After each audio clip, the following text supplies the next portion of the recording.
बिस्मिल्लाहिर्रहमानिर्रहीम। अस्सलाम वालेकुम फ्रेंड्स, उम्मीद है आप सब ठीक होंगे, खैर खैरियत से होंगे। रानिया के किचन में खुश आमदीद।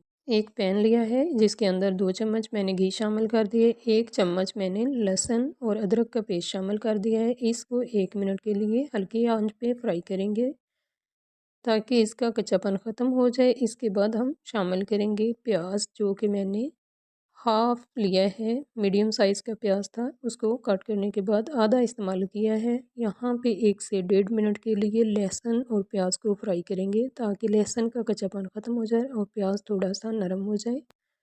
अब मैंने शामिल की है कट करने के बाद 1 गाजर, 1 शिमला मिर्च यहाँ पे कट करके शामिल कर दी है। 1 मिनट के लिए यहाँ पे हम सब्जियों को पकाएंगे, बहुत ज़्यादा हमने ओवर कुक नहीं इनको करना। अब मैंने बॉईल किया हुआ श्रेडेड चिकन 1 प्याली शामिल कर दिया है। आप चिकन की बजाय अगर बंद गोभी शामिल करना चाहें तो वो भी कर सकती हैं। अगर बच्चे शौक़ से चिकन खाना पसंद करें तो आप चिकन वाले ब्रेड के पकौड़े बना के बच्चों को दे सकती हैं। 1 टीस्पून मैंने नमक शामिल किया है, 1 टीस्पून ही मैं इसके अंदर कुटी हुई लाल मिर्च शामिल करूँगी। थोड़ी सी मैंने काली मिर्च शामिल की है यहाँ पे। इसके बाद शामिल करूँगी ज़ीरा पाउडर, जो कि हाफ़ टीस्पून था। इन सभी चीज़ों को अच्छी तरह से मिक्स करने के बाद हम पका लेंगे। 2 चम्मच मैंने यहाँ पे सोया सॉस इस्तेमाल किया है और 2 चम्मच ही मैंने यहाँ पे चिली सॉस इस्तेमाल किया है। जब तक सॉस खुशक नहीं हो जाती तब तक हम सब्जियों को पकाएंगे। यहाँ पे सब्जियाँ हमारी पक चुकी हैं और इस साइड पे कर देंगे पैन में। एक जगह पे हम इकट्ठी कर देंगे सब्जियों को और पैन के अंदर 2 चम्मच घी शामिल कर लेंगे एक साइड पे। इसके अंदर 2 चम्मच ही मैंने मैदा शामिल कर दिए है। इसको अच्छी तरह से भून लेंगे। मैदे को बिल्कुल हल्की आंच के ऊपर हम भुनाई करेंगे जब तक ये अच्छी तरह भून नहीं जाता। आहिस्ता आहिस्ता चम्मच चलाते हुए हम यहाँ पे चम्मच को बिल्कुल भी नहीं रोकेंगे। मैदा हमारा भुन चुका है माशाल्लाह, आपके सामने है, बहुत ही खूबसूरत भुन के तैयार हुआ है। अब इसके अंदर शामिल कर दिया है मैंने 1 कप दूध। दूध में अच्छी तरह से मैदे को मिक्स कर लूँगी। लम्स और गुठलियाँ वगैरह यहाँ पे आपने नहीं बनने देनी। मैदा हमारा अच्छी तरह से मिक्स हो चुका है। अब मैं इसके अंदर शामिल कर लूँगी इन सब्ज़ियों को ताकि अच्छी तरह से पक जाएँ, सब्ज़ियाँ यहाँ पे नरम हो जाएँ। सब्ज़ियों को हमने अच्छी तरह से नरम कर लेना है पका के। अब इसके बाद हम यहाँ पे शामिल करेंगे 1 बॉयल किया हुआ आलू। इसको मैंने ग्रेटर से ग्रेट कर लिया था, मीडियम साइज़ का 1 आलू था। तमाम चीज़ों को यहाँ पे अच्छी तरह से मिक्स करने के बाद 1 से आधे मिनट के लिए पका लेंगे। अब मैंने लिए हैं यहाँ पे ब्रेड, किनारे हम इसके कट कर लेंगे। किनारों को भी हम ज़ाया नहीं करेंगे क्योंकि मैंने कभी इस तरह से कोई भी चीज़ ज़ाया नहीं की। इनको हम जूसर मशीन की जो एक छोटी डिब्बी होती है मसाला पीसने वाली, उसके अंदर डाल के इसके ब्रेड क्रम्स बना लेंगे।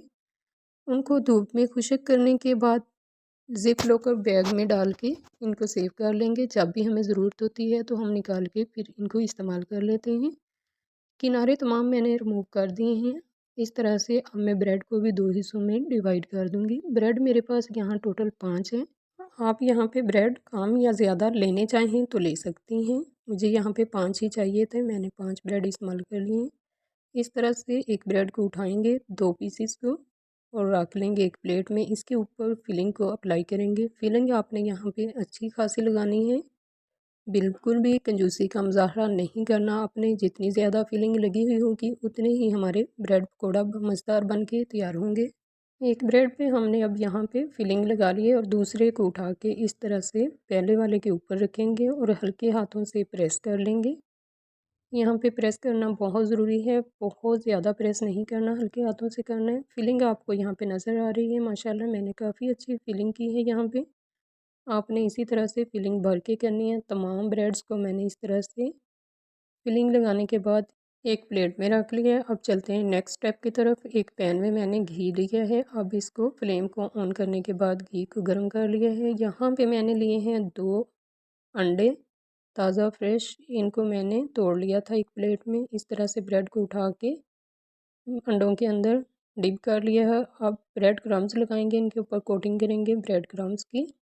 इस तरह से आपने सारी साइडों से इसको अच्छी तरह से ब्रेड क्रम्स लगा लेने हैं। सारे ब्रेड को मैंने कोटिंग अच्छे से कर ली है। पैन में घी को गर्म कर लिया है। इस तरह से एक एक उठा के पैन के अंदर शामिल करेंगे। बहुत ज़्यादा रश हम नहीं लगाएंगे यहाँ पे ब्रेड्स का, थोड़े ही ब्रेड शामिल करेंगे। मैंने पहले 3 ही किए हैं। इस तरह से इनको फ्राई कर लेंगे साइड चेंज करते हुए।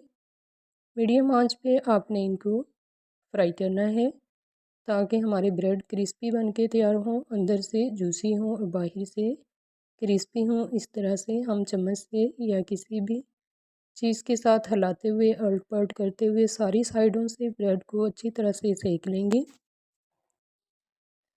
इस तरह से आपने ऑयल को खुशक करते हुए ब्रेड्स को बाहर निकाल लेना है। हमारा ब्रेड पकोड़ा बन के बहुत ही मज़े का क्रिस्पी तैयार होगा।